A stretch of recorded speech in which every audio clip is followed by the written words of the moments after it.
Hi friends, welcome to my channel. ఈరోజు మనం ఈ వీడియోలో స్వాడ్ అండ్ ఫెయిరీ ఎపిసోడ్ 28 చూద్దాం. జిన్షావ్ని పాస్ట్ గురించి తెలుసుకోవడానికి టైం వచ్చింది అని చెప్పి సీనియర్ అక్క యూచిని జిన్షావ్ని లోపలికి తీసుకుని వెళ్ళి ఉంటుంది. అంతటితో లాస్ట్ ఎపిసోడ్ ఎండ్ అయింది. ఇప్పుడు మాస్టర్ వీళ్ళ కోసం వెయిట్ చేస్తూ ఉన్నాడు. జిన్షావ్ అంటున్నాడు, ఇప్పుడైనా నా గురించి చెప్తారా లేదా అని అడుగుతూ ఉంటే సీనియర్ అక్కను చూసి మాస్టర్ చెప్పు అని అంటున్నాడు.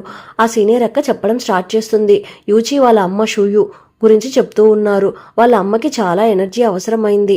అప్పుడు వేరే దారి లేక మేము మనుషుల నుండి ఆ పర్ల్ సోల్స్ అంతా కలెక్ట్ చేసి ఇవ్వడం స్టార్ట్ చేశాము.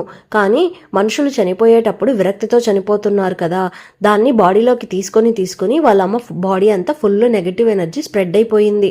ఒక రకంగా రాక్షసిలాగా మారుతూ వస్తుంది. ఒకవేళ తను కంప్లీట్గా రాక్షసిగా మారిపోతే తనని చంపేయాలి అని మేము డిస్కస్ చేసుకున్నాము. దానికి షూయు కూడా ఓకే చెప్పింది. కానీ షూయుని అంత ఈజీగా ఎవరూ చంపలేరు. తన రక్తం పంచుకొని పుట్టిన తన బిడ్డ మాత్రమే తనని చంపగలదు. ఆ బిడ్డకి షూయు యూచి అని పేరు పెట్టింది. యూచి షాక్ అయి చూస్తూ ఉంది. షూయుని చంపడానికే నేను పుట్టానా అని నేను నమ్మలేకపోతున్నాను అని అంటూ ఉంటే దీని వెనకాల ఇంకా స్టోరీ ఉంది. ఈ జిన్షావ్ స్టోరీని నేను చెప్తాను అని స్టోరీ చెప్తున్నాడు మాస్టరు. కొన్ని రోజుల క్రితం బియా నా దగ్గరికి వచ్చి, మాస్టర్ యూచి ఇక్కడ ఉన్న అన్ని ప్లేసెస్ని చూసేసింది, తనకి బాగా బోర్ కొడుతుంది అని చెప్తూ ఉంది. ప్లీజ్ మాస్టర్, తనని ఒక్కరోజు మాత్రం భూలోకానికి తీసుకుని వెళ్ళి వస్తాను అని అడుగుతూ ఉంటే మాస్టర్ బియాన్ తల మీద ఒక తట్టు తట్టి ఇక్కడ నుండి ఎక్కడికి పోకూడదు అని స్ట్రిక్ట్గా అంటున్నాడు. బియాన్ అక్కడి నుండి అలిగి వెళ్ళిపోతున్నాడు. మాస్టర్ ఆపోజిట్లో వస్తూ ఉన్నప్పుడు బియాన్ వేరే ఒక డ్రెస్ వేసుకుని యూచిని తీసుకుని వెళ్తూ ఉన్నాడు. మాస్టర్ అది చూసి షాక్ అయిపోయి బియాన్ ఏం చేస్తున్నావని అడుగుతూ ఉంటే బియాన్ వేరే ఎవరో దగ్గర యూచిని ఇచ్చేసి వచ్చి నేనేం చేయలేదే అని అంటున్నాడు. నువ్వు బియాన్ కాదు, నేను ఇప్పుడే ఒక 10 నిమిషాల ముందు బియాన్నే చూశాను, నువ్వు ఎవరు అని అడుగుతూ ఉంటే నేను బియాన్నే అని అంటున్నాడు. మాస్టర్ టచ్ చేసి చూద్దామని వెళ్తూ ఉంటే టచ్ చేయలేక వెళ్ళి కింద పడిపోతున్నాడు. ఇక్కడ ఏం జరుగుతుందో నాకు అర్థం కావడం లేదు అని అనుకుంటూ ఉంటే మాస్టర్ నన్ను క్షమించండి, నేను నిజంగానే బియాన్, కానీ ప్రజెంట్లో ఉన్న బియాన్ కాదు, 3 సంవత్సరాల తర్వాత అంటే ఫ్యూచర్ నుండి వస్తూ ఉన్నాను. నేను ఇప్పుడు చెప్పేది వింటే మీరు నన్ను నమ్మరు, కానీ ప్లీజ్ నన్ను నమ్మండి. 3 సంవత్సరాల తర్వాత నేనే యూచితో వెళ్ళి షూయుని చంపాలి. దానికోసమే యూచితో మైండ్ కనెక్షన్ చేయాల్సి వచ్చింది. కానీ 3 సంవత్సరాలకు ముందు నాకు దెబ్బలు తగిలింది, హెల్త్ పాడైపోయింది. నాకు అప్పుడు అర్థమైంది, యూచితో నేను ఇంకా మైండ్ కనెక్షన్ చేసి షూయుని చంపలేను అని అర్థమైపోయింది. అందుకని ఆ పుణ్యభావి ఉంది కదా, దాని లోపలికి వెళ్ళి ఒక కొత్త బియాన్ని క్రియేట్ చేశాను. ఆ బియాన్ని 3 సంవత్సరాల తర్వాత యూచి దగ్గరికి వదిలేసి రావాలి అనుకున్నాను. అదే నా ప్లాన్. యూచి కూడా గతాన్నంతా మర్చిపోతుంది న్యూగా బియాన్ పుట్టగానే. కొత్తగా పుట్టిన అబ్బాయి పేరు జిన్షావ్. వాడు జిన్షావ్ అనే పేరుతోనే 3 సంవత్సరాలు భూలోకంలో యూచితో ఉంటాడు. జిన్షావ్ తన కంప్లీట్ శక్తిని పొందగానే వాళ్ళని ఇక్కడికి తీసుకొని వద్దాము. అప్పుడు షూయుని వాళ్ళ అంతం చేయనివ్వండి. ఇప్పుడు నేను యూచితో మైండ్ కనెక్షన్ చేయలేను, అందుకే కొత్తగా నా శక్తి నుండి జిన్షావ్ని క్రియేట్ చేసి అక్కడ వదిలేసి వచ్చాను అని అంటున్నాడు. ఇదంతా నేను నమ్మను అన్నట్లు షాక్ అయి చూస్తున్నాడు. కరెక్ట్గా ఆ టైంలో బియాన్ లోపలికి వచ్చి నేను కూడా నమ్మలేకపోతున్నాను. మాస్టర్ వచ్చి నా దగ్గర 3 సంవత్సరాల తర్వాత ఫ్యూచర్లో ఉన్న బియాన్ నన్ను వచ్చి కలిశాడు, నీలాగనే ఇంకొకరిని క్రియేట్ చేసి ఉన్నాడు అని మాస్టర్ చెప్పినప్పుడు నేనే నమ్మలేకపోయాను. నేను నమ్మను అని చెప్పాను.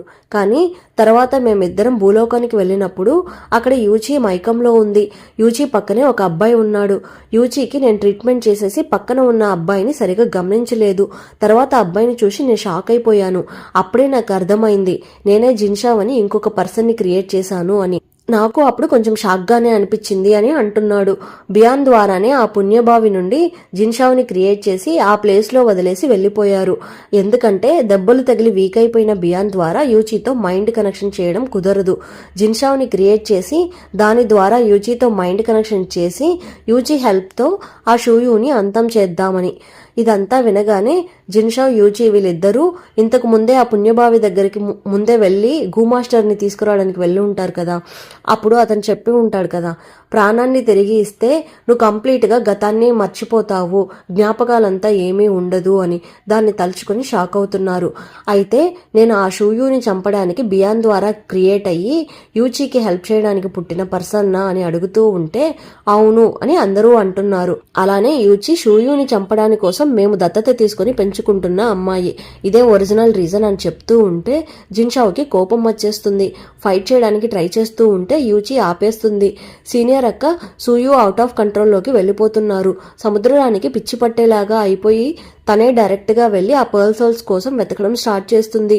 ఇది ఇలానే ఉంటూ ఉంటే 7 లోకాలు అంతరించిపోతుంది అని అంటూ ఉంటే అక్కడ ఒక తాత కూడా వాళ్ళ మనవడు స్టోన్ లాగా మారిపోయాడు అని వెతుకుతూ ఉన్నాడు కదా, అదంతా ఇప్పుడు జిన్షావుకి గుర్తుకొస్తుంది. యూచి ఇదంతా తట్టుకోలేక బయటకు వచ్చేస్తుంది. బయటకు వచ్చి మన గ్యాంగ్తో మాట్లాడుతూ ఉంది. అంతలో అక్కడికి జిన్షావు కూడా వచ్చేస్తున్నాడు. ఒకవేళ వీళ్ళంతా మన దగ్గర అబద్ధం చెప్తున్నారేమో అని లీ అంటూ ఉంటే జిన్షావ్ అంటున్నాడు, రేపు మనల్ని ఆ సముద్రలోకానికి తీసుకుని వెళ్తాను అన్నారు. ఆ సముద్రలోకంలో 3 years బ్యాక్ జరిగిందంతా చూపిస్తాను అని చెప్పారు. వాళ్ళు మనల్ని 3 years బ్యాక్ కి తీసుకుని వెళ్ళబోతున్నారంట అని జిన్షావ్ అంటుంటే లీ అంటుంది, అవును, దీని గురించి మియామింగ్ కూడా నా దగ్గర చెప్పాడు. మనల్ని ఏ కాలంలోకి కావాలంటే ఆ కాలంలోకి తీసుకుని వెళ్లే శక్తి ఒకటి ఉంది అని. అయితే ఇదంతా నిజమేమో అని లీ అంటూ ఉంది. జిన్షావుకి బాధ కలుగుతుంది. అక్కడి నుండి లేచి వెళ్ళిపోతున్నాడు. యూచి కూడా వెళ్తూ ఉంటే పాపం ఈ నిజాల్ని తట్టుకునే దానికి కొంచెం టైం పడుతుంది, నువ్వు కొంచెం ఓపికగా ఉండు అని లీ అంటూ ఉంటే లేదు, నేను జిన్షావుతోనే వెళ్తాను అని వెళ్ళిపోతుంది. ఇంకొక పక్క డల్ గా బియాన్ కూర్చొని ఉన్నాడు. అక్కడికి సీనియర్ అక్క వచ్చేస్తుంది. ఏం రా సింగిల్ గా కూర్చొని డ్రింక్ చేస్తున్నావు, ఏమైంది అని అడిగేసి ఇంక చాలు ఆపు, నువ్వు యూచిని లవ్ చేస్తున్నావు అని నాకు బాగా తెలుసు, నా దగ్గర యాక్ట్ చేయకు అని సీనియర్ అక్క అంటూ ఉంటే లేదు, యూచి నన్ను లవ్ చేయకపోవడమే మంచిది, అన్నీ ఇప్పుడిప్పుడే కరెక్ట్గా జరుగుతూ ఉంది, నా మనసులో ఏముంటే ఇప్పుడు ఏముంది, ప్రజెంట్ జరిగేదంతా మన మంచికే అని బియాన్ అంటున్నాడు. ఇక్కడేమో జిన్షావ్ నిలబడుకొని ఉంటూ ఉంటే యూచి బ్యాక్ నుండి వచ్చి హగ్ చేసుకుంటుంది. సారీరా, నేనే తప్పు చేశాను, నా కోసమే నిన్ను పుట్టించారు అని అంటూ ఉంటే జిన్షావ్ వెంటనే తిరిగి మీ అమ్మని చంపడానికి నన్ను పుట్టించారు, నిన్ను ఒక ఆయుధంగా యూజ్ చేసుకుని ఆ మైండ్ కనెక్షన్ ద్వారా మీ అమ్మని చంపబోతున్నాము, నువ్వెందుకు నా దగ్గర సారీ చెప్తున్నావు అని అంటూ ఉంటే నాకు ఒక ఆయుధంలాగా ఉండడం ఇష్టం లేదు, కానీ ఏం చేసేది, ఒకవేళ నేను ఆయుధంలాగా ఉంటే నువ్వు మాత్రమే నన్ను హ్యాండిల్ చేయగలవు, నీకు మాత్రమే నేను ఒక ఖడ్గంలాగా ఉంటాను, ఇంకెవరికి ఉండను అని యూచి అంటూ ఉంది. ఇక్కడేమో బియాన్ మళ్ళీ మాస్టర్తో మాట్లాడడానికి వచ్చేస్తున్నాడు. చిన్న పాప అక్కడికి వచ్చేసి ఎందుకు ఇప్పుడు వైన్ తాగుతున్నారు అని గొడవ పడుతూ ఉంటే పర్లేదు, ఏం ప్రాబ్లం లేదు అని బియాన్ అంటున్నాడు. అంతలో జిన్షావ్ యూచి అక్కడి నుండి జంప్ అయిపోయారనే ఇన్ఫర్మేషన్ తెలుస్తుంది. తెలియగానే ఎందుకు వాళ్ళని అలా వెళ్ళనిచ్చావని మాస్టర్ కోప్పడుతుంటే బియాన్ సైలెంట్ గా వాళ్ళు వచ్చేస్తారు, ఆ నమ్మకం నాకు ఉంది అని అంటున్నాడు. ఇక్కడేమో మన వాళ్ళంతా వాళ్ళు ఏమైపోయారో ఇప్పుడు ఏం జరగబోతుందో అర్థం కావడం లేదు అని అనుకుంటున్నారు.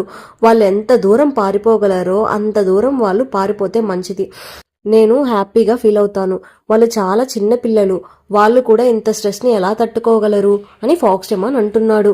ఇక్కడ ఏమో యూచి జిన్షావ్ డల్గా ఉండడం చూసి ఏమైంది అని అడుగుతుంది.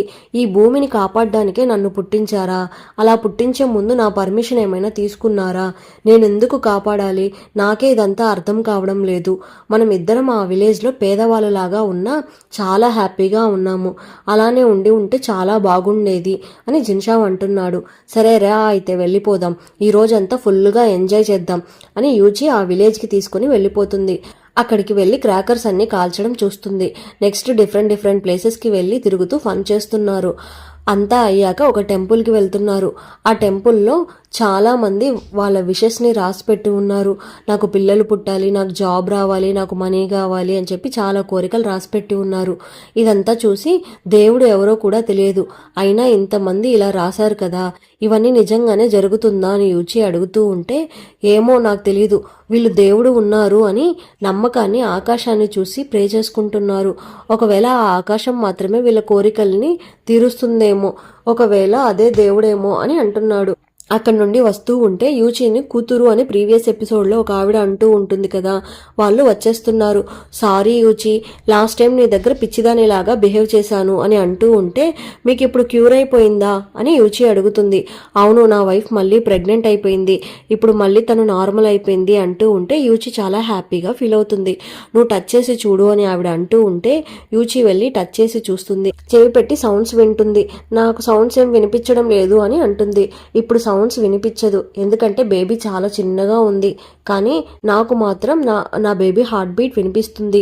ఈ మార్కెట్ అంతా ఇంత గోలగా ఉన్నా నా బేబీ హార్ట్ బీట్ నాకు వినిపిస్తుంది అని అంటుంది. ఇలానే ఒకసారి మా అమ్మ కూడా చెప్పింది అని యూచి అంటూ ఉంటే, మీ అమ్మ నిన్ను లవ్ చేస్తుంది అని ఆవిడ అనేసి వెళ్ళిపోతుంది.